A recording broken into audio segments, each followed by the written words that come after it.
Para a gente finalizar o nosso módulo de animação e efeitos, agora eu vou ensinar para vocês alguns métodos de controle e velocidade, ok? A gente aprendeu aquela ferramenta muito linda que é a Rate Stretch Tool. Ela sim, ela é bastante interessante, que ela pode o que? A gente pode otimizar e aumentar o tempo. Ó, por exemplo aqui, ó. Vamos pegar uma imagem com movimento. Vamos ver isso aqui. Essa aqui está boa. Então olha só, vamos jogar aqui, vamos dar um zoom. E olha só, com ela você pode fazer o aumento ou diminuição, olha lá. Veja que eu fiz um slow motion em minha imagem, em meu vídeo. Porém, veja que ele tá bem pulando, ó. Ó, você executa ele fica dando uns pulinhos. Por quê? Porque é o seguinte, a ferramenta Stretch Tool, eu sempre tenho problema para pronunciar ela, né? Então, ela, em vez dela multiplicar e fazer um tipo de um render para as imagens não ficar repetindo frame, o que ela faz? Ela não tá nem aí, ela que se foda, se você tá usando a ferramenta, então você que tem que se virar. Essa é a parte ruim. Ah, mas Daniel, eu tenho uma imagem que foi gravada a 120 frames por segundo e estou usando uma composição 30 frames. Aí, pessoal, é outra história. Ok? Aí você pode esbanjar mesmo que não vai dar problema. Agora aqui no meu caso, ó, eu vou estar colocando aqui info. Eu estou utilizando um filme Move a 29 frames por segundo. E a minha composição em si, a minha sequência, ó, vou clicar aqui. E a minha sequência é uma sequência de 29 frames. Então, se eu expandir mais os meus frames, ele vai ter esse pulo de frame, essa cópia de frame, ok? Ele vai copiar um frame anterior ou um posterior e vai colocar. Ó, se você tiver, por exemplo, fazer um slow motion, você teria que gravar com um frame rate maior, 60. Para o slow motion ficar em perfeitas condições, você teria que gravar de 60 frames para cima.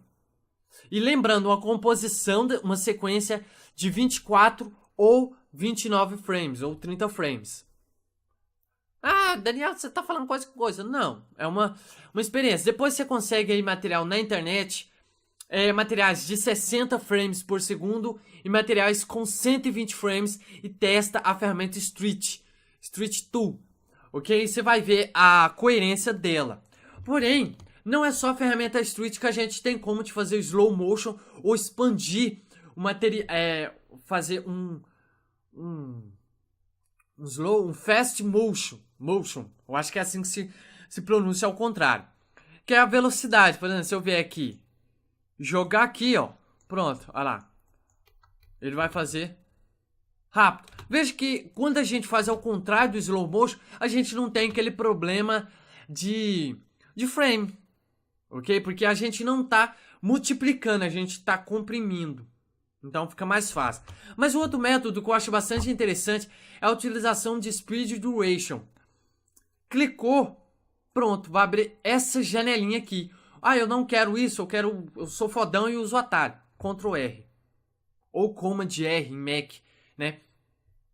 E agora aqui tem duas opções, o Speed e o Duration. Você pode controlar a velocidade por porcentagem ou pelo tempo. Então, aqui ele tem 3 segundos e agora eu quero diminuir ele por 2. Então, colocaria aqui 50%. Opa, Ctrl R. Ou melhor, 150. Olha só, 150. Então, ele dividiria o meu tempo. Ah, eu quero metade, 200. Olha lá.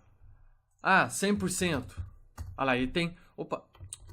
Com 100% ele tem 6 segundos. Se eu quero aumentar, eu vou para 50%. Então, ele vai para 12. Ele vai aumentar mais 3 segundos do meu frame. Então, cliquei, olha lá. Ele aumentou e apresenta aqui. Se eu pegar a ferramenta Stretch e modificar aqui, olha lá. Ele não vai acontecer nada, olha lá. Ctrl R, ok? Ele vai mexer aqui com a Speed e Duration, porém, você vai ter essas opções, você não vai ter algumas opções aqui que eu vou mostrar aqui agora. Eu vou colocar aqui em, por exemplo, em 200. Não, 200 não, teria que colocar menos, então 50%? Não, 70%. Não. Decide, criança. Então, 50%. Agora eu tenho as opções de reverse speed, onde que eu vou inverter essa seleção, olha lá. Então, em vez dele ir da direita para a esquerda, ele vai da esquerda para a direita. Ok? Vou desmarcar. Hip Edit Sheet Train Clip. Se eu selecionar, ó, olha só o que vai acontecer. Ele vai fazer as conversões de edição, de training clip. Ah, Daniel, mas esse main train audio pitch ele está desabilitado. E agora? Ele vai funcionar apenas quando o seu vídeo tiver áudio. Se ele for aumentado, você clicando nele, ele vai tipo fazer o seu áudio acelerar também. Então, você vai ali, na hora que você estiver falando, vai falar aquelas vozinhas bastante quando você coloca uma velocidade. Agora entra a parte que eu queria passar aqui agora, que é o Time Interpolation, ou tempo de interpolação. Temos 3 tipos: o Frame Sampling, o Frame Branding e o Optical Flow. O Frame Sampling, ele é esse aqui que a gente vê, ó. Ele copia os frames e não tá nem aí. Eles duplicam os frames. Agora, o Frame Brand, olha só o que ele vai fazer. Ele vai, tipo, adicionar um smooth. Olha lá, ó. Você pode ver ali o que ele fez. Um smooth. Mas não é um smooth muito fiel. Porque o que ele faz? Ó, vamos ver se você vai entender. Eu tenho o keyframe 3804. Pronto. O 3805, ele vai pegar uma junção do 04 com o 06. Entendeu? Ele sempre vai pegar um anterior e um posterior, juntar para depois passar para o próximo. E assim vai completando as casas dos frames, para não ficar aquele efeito de pausa, entende? Olha lá. Então, em vez dele copiar o frame, por exemplo, ele ficava o quê? Ele pega o frame 4, o frame 6 aqui no nosso caso. Ele copia ele uma vez, para depois passar para o 7. Depois copia o 7 de novo, para depois passar para o 8. O frame brand, ele é ao contrário. Ele tá no 6. Para ele passar para o 7, ele pega o 6 e o 6 e o 8 para passar para o 7.